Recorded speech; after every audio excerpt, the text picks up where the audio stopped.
I now call on Ben Brown. Thank you, Madam Speaker. Tēnā koutou katoa, good morning everybody, and thank you to Youth Parliament for having me. I believe that as young people we have the potential to learn and work just as hard as adults in the workplace. However, age should not be considered when paying somebody's wage. Don't get me wrong, I agree with what the Youth Wage Amendment Bill stands for and that we do need more young Kiwis entering the workforce at a young age. But this amendment does not encourage the correct employment practices as it only provides employers with the motive to hire cheap labour. Mr. Speaker, I would like to iterate that pay should be based on skills, performance and previous experience, not on the discriminatory basis of age. The youth wage is unfair for workers both young and old and only benefits the businesses, not our workforce.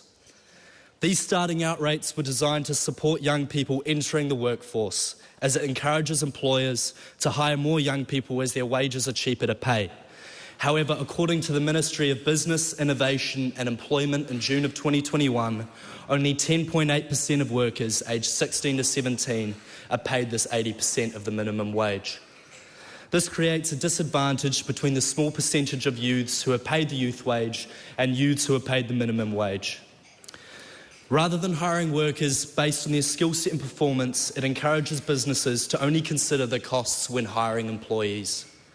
This can be seen as unfair for those in the workforce who are older, as they may miss out on job opportunities when they have more experience and need the money more than younger people. This may lead to older people either being unable to get a job or ending up on the dole.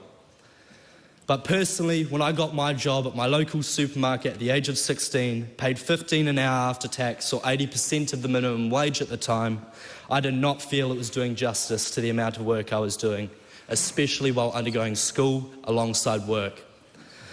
I spent 6 months being trained to do a job that, quite frankly, I could have been trained within a month for. This bill is an excuse to conduct simple training over the unnecessary period of 6 months.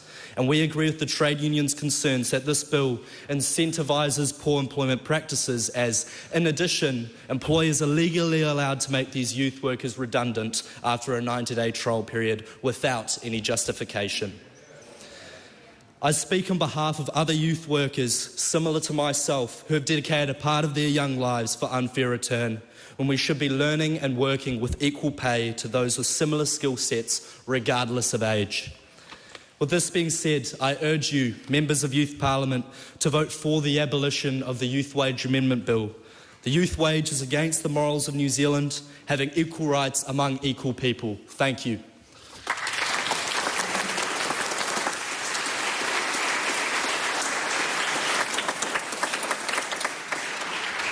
I call Cam Fraser.